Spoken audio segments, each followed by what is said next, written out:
d'honneur du président sortant, je vais simplement dire que 44 morts après, 650 détenus après, 3 ans après, énormément de miliciens après, les FDS qui tirent sur le peuple, après tout ceci, il vient nous dire qu'il n'a plus envie d'être candidat. Mais sachez que c'est absolument faux. Il n'a pas décidé, lui, volontairement, de ne pas être candidat. C'est le peuple. Nous n'avons jamais cessé de le rappeler. La souveraineté appartient au peuple et le peuple a décidé. Il a compris que le peuple allait marcher sur lui s'il décidait d'être candidat. Et il a si bien compris qu'aujourd'hui, dans sa manipulation, il est en train de dire: vous là qui étiez prêts à manifester, à dire vous serez dans la rue, vous aviez deux seules choses qui pouvaient vous mobiliser. La première chose était ma candidature, ma troisième candidature. Et la seconde chose, c'était l'interdiction de candidature à Ousmane Sonko. Aujourd'hui, vous tous qui aviez comme dénominateur commun l'opposition à ma candidature, restez chez vous.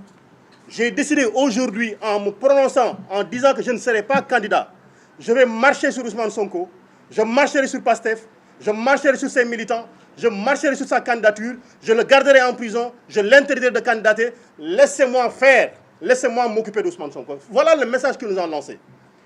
Voilà comment il faudrait décoder le discours de Macky Sall hier. Et comment il y est parvenu, on le verra parce qu'il est en train de lancer des menaces derrière, comme d'ailleurs il est coutumier des faits.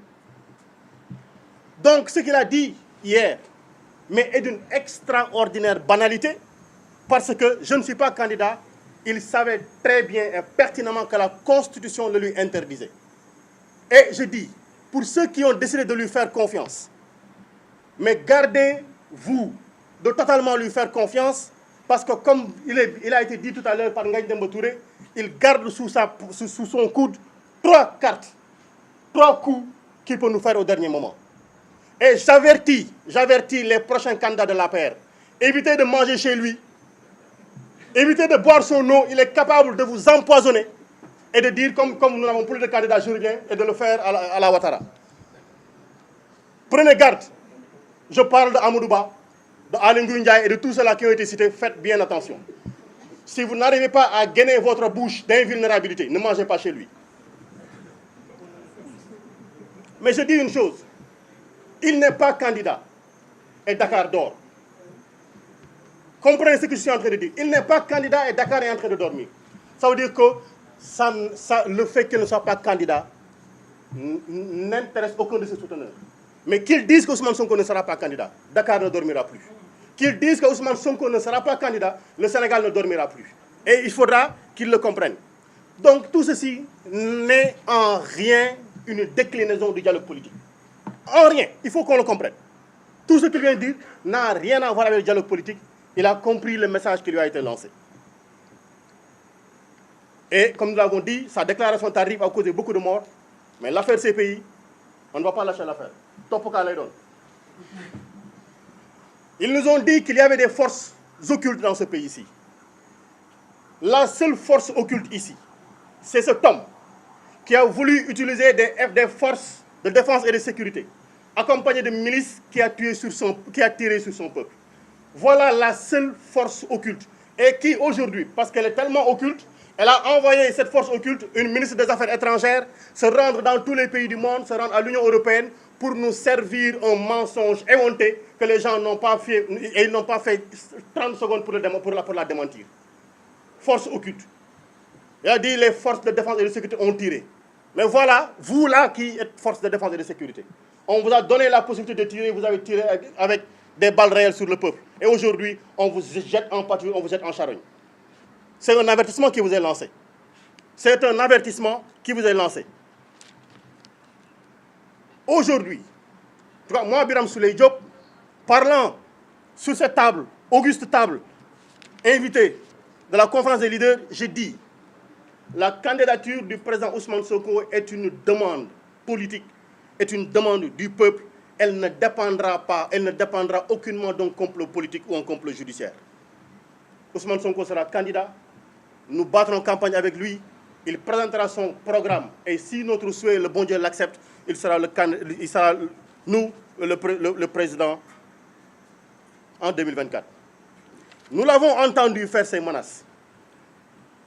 Mais nous rappelons simplement que nous n'avons que faire de ces menaces. Nous n'avons que faire de ces menaces. Il n'a que 3 choses. La prison, la mort, la carrière. Il ne peut détruire que cela. Et ceux qui sont morts ne sont pas plus dignes que nous. Ceux qui sont en prison ne sont pas d'une fierté moindre que la nôtre. Et nos carrières, nous n'avons qu'à en faire.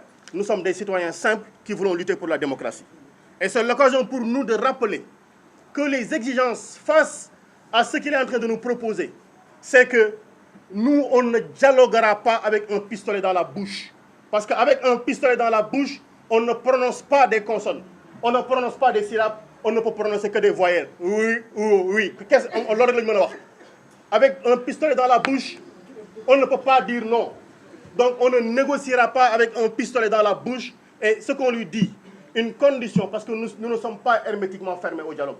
Nous l'avons toujours dit. Et je rappelle encore que Ousmane Sonko avait bien dit en 2021, sorti de la gendarmerie, qu'il ne pouvait pas accepter. Aucun leader de la coalition Yewwi Askan Wi ne pouvait accepter qu'on interdise à Macky Sall de terminer son mandat tranquillement. Accompagnons-le pour qu'il termine tranquillement son mandat. S'il se décide à respecter ceci, le dédommagement des victimes, une enquête indépendante contre les crimes qui ont été commis, la libération de l'intégralité des détenus politiques, l'arrêt de l'instrumentalisation de la justice. Nous avons vu avant-hier le ministre de la Justice commenter une décision de justice alors qu'elle n'est pas terminée. Et aujourd'hui, j'appelle l'Union des magistrats du Sénégal. Elle s'est offusquée par les jours passés, par les mois passés, que des hommes politiques aient commenté des décisions de justice. Il faudrait qu'elle se lève pour nous dire est-ce qu'elle est d'accord que le ministre de la Justice commande une décision de justice. Aujourd'hui donc, nous voulons au-delà de tout ceci, que les barrières qui sont devant chez Ousmane Sonko soient enlevées totalement et intégralement, qu'il puisse marcher tranquillement, vaquer à ses occupations et nous-mêmes aller lui rendre visite tranquillement sans voir des hommes en tenue où c'est écrit police nationale.